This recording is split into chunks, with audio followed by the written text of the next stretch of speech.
Jan Koum is not a superhero. From Ukraine to nothing, a boy with no home. Jan Koum was born in 1976 in a small rural village near Kiev, Ukraine, then part of the Soviet Union. His family was Jewish. And that meant they lived with fear. Anti-Semitism was real. His parents worried constantly about surveillance, censorship, and being marked as outsiders. They didn't have much. No hot water. No reliable electricity. No phone. No sense of security. Jan grew up quiet, observant, and aware that their life was fragile. When he was 16, his mother decided they had to leave. She and Jan emigrated to the United States. His father stayed behind, hoping to join them later, but he never made it. He died a few years later, still in Ukraine. In the U.S., Jan and his mother settled in Mountain View, California, the heart of what would become Silicon Valley. But for them, it wasn't an opportunity. It was survival. They lived in a small apartment, supported by food stamps and public assistance. His mother took work cleaning houses. Jan swept the floors at a grocery store. They couldn't afford a phone. They had no car. No support network. Just the two of them and a determination to make something better. Then, his mother was diagnosed with cancer. Jan became her caregiver, while trying to stay in school and earn what little money he could. This was his introduction to America. Poverty, illness, and uncertainty. But in that struggle, he found something else. Libraries. Free knowledge. Public internet access. And for a boy who once had nothing, that was the beginning of everything. Learning without money, the power of libraries and code. Jan Koum didn't grow up with toys or video games. He didn't have gadgets or computers at home. But he had one thing. Access to a public library. That library, just a few blocks from his apartment, became his school. It had free internet. Free books. And no one cared if you were poor, foreign, or didn't speak perfect English. He began reading everything he could find about computers. Networking. Encryption. Programming languages like C and C++. He taught himself how systems worked from the inside out. No formal teacher. No curriculum. Just curiosity and consistency. While other kids his age played sports or went out, Jan spent evenings writing code on borrowed terminals. He'd read, test, break things, start over. He also joined hacker groups, not to cause harm, but to explore systems. To learn how the web worked beneath the surface. He wasn't interested in making money. He was obsessed with understanding. He enrolled at San Jose State University, but didn't stay long. School was slow. He wanted to build things, not just study them. Jan's early life was unstable, but his focus was not. He had learned a truth few ever understand. If you have access to information and the will to learn, you can build yourself from nothing. And that's exactly what he was doing, one line of code at a time. Getting into tech, Yahoo and the first opportunity. In the late 1990s, the tech world was exploding.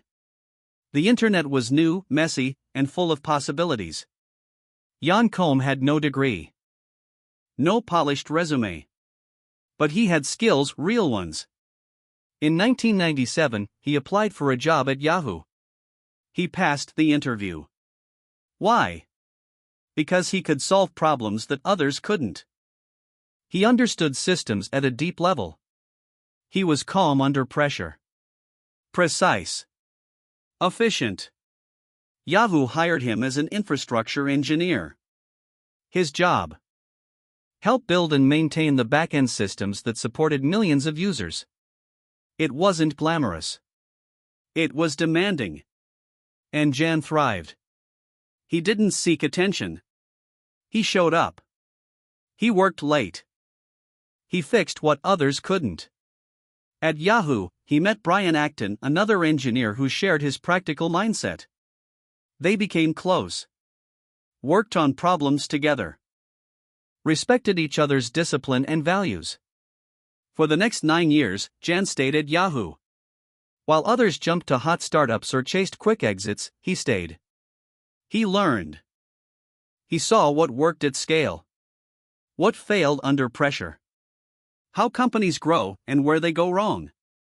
And though he was now earning good money, he never changed his lifestyle.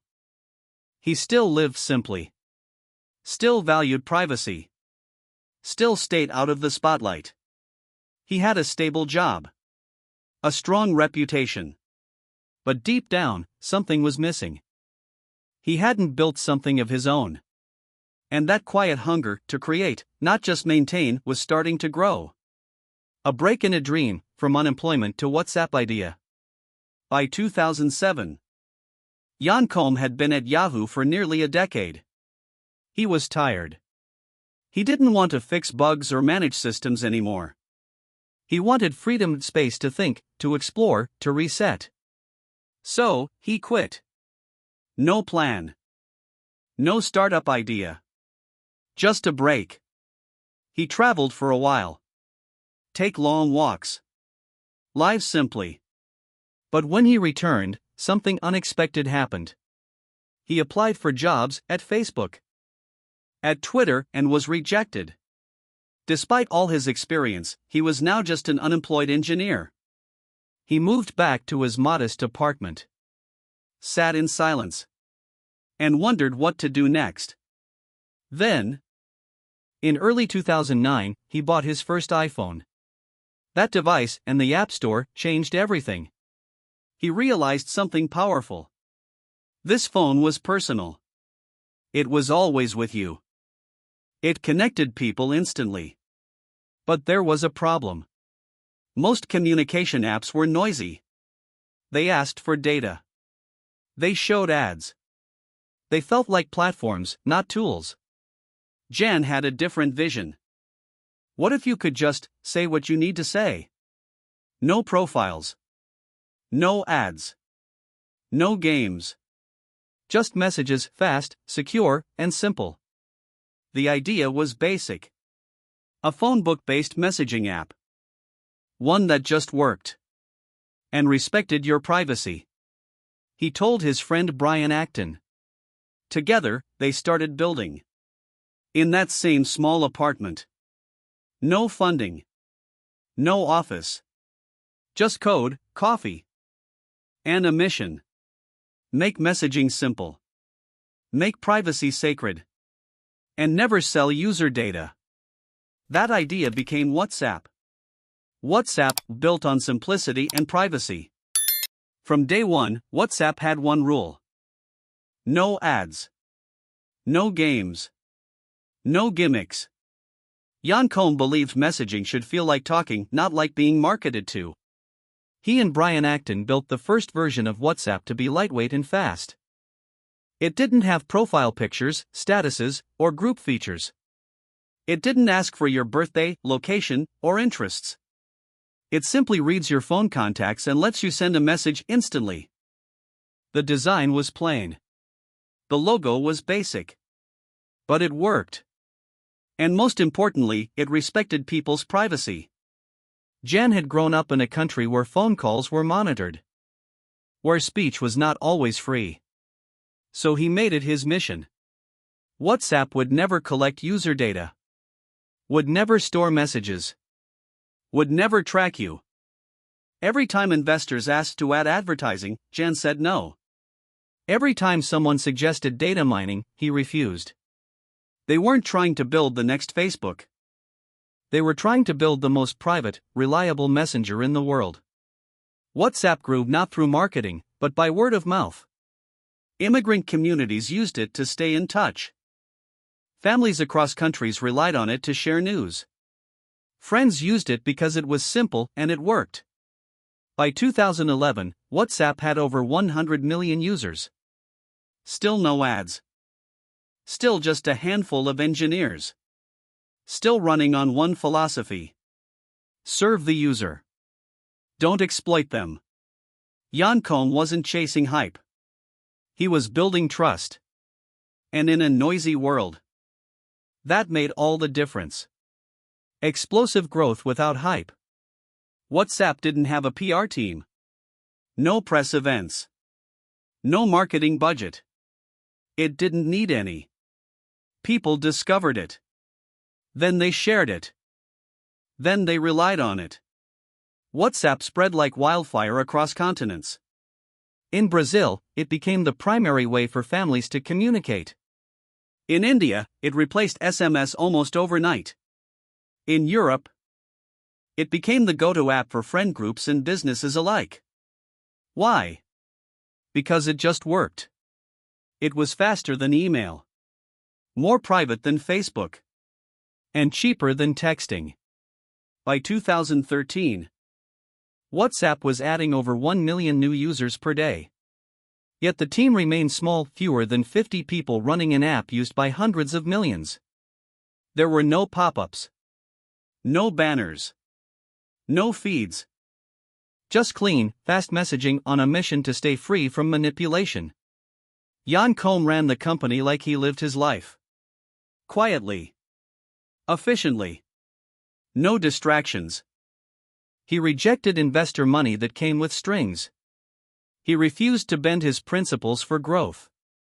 Even as competitors copied features, added gimmicks, or chased the next trend, WhatsApp stayed true to one thing. Let people talk, without interference.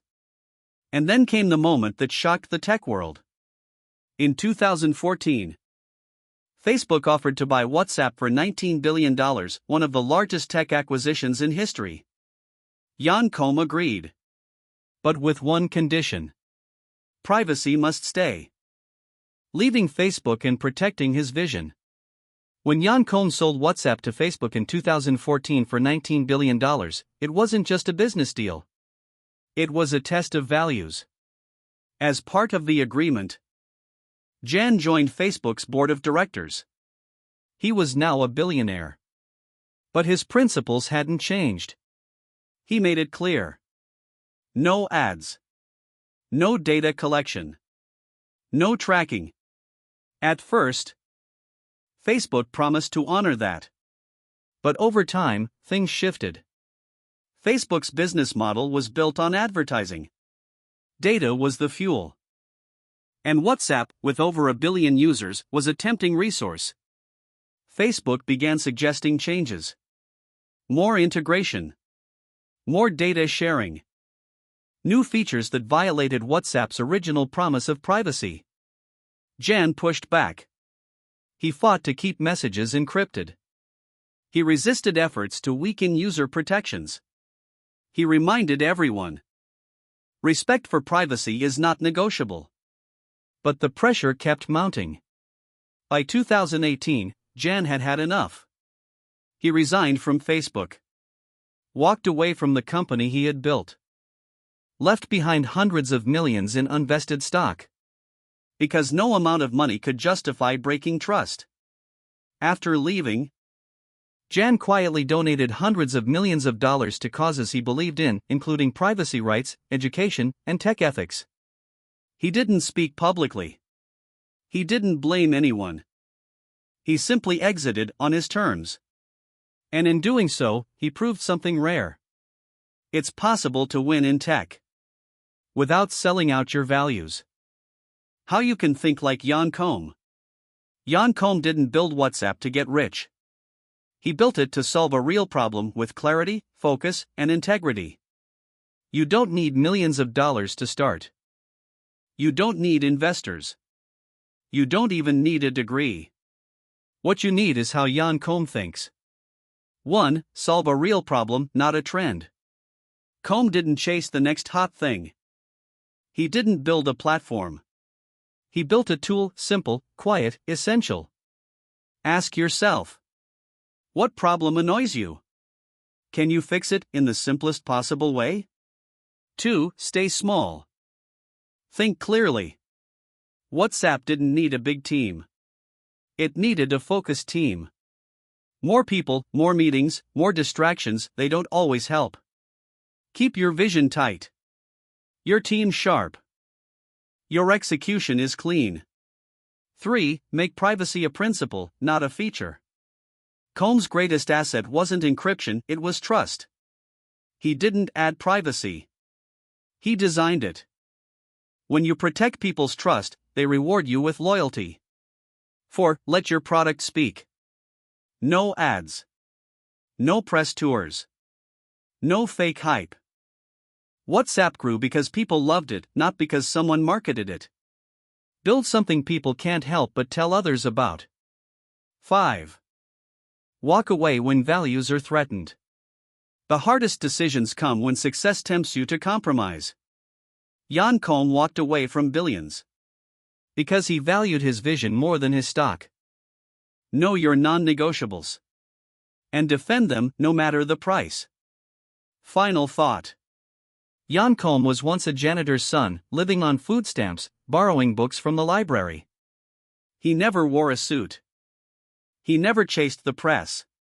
He just built something the world needed and refused to corrupt it. And that is how you build something lasting. Not through noise, but through clarity, privacy, and conviction. That's the mindset. That's the legacy. That's how you go from human to hero, one quiet decision at a time. And Koum is not a superhero, he is also a normal starter like you.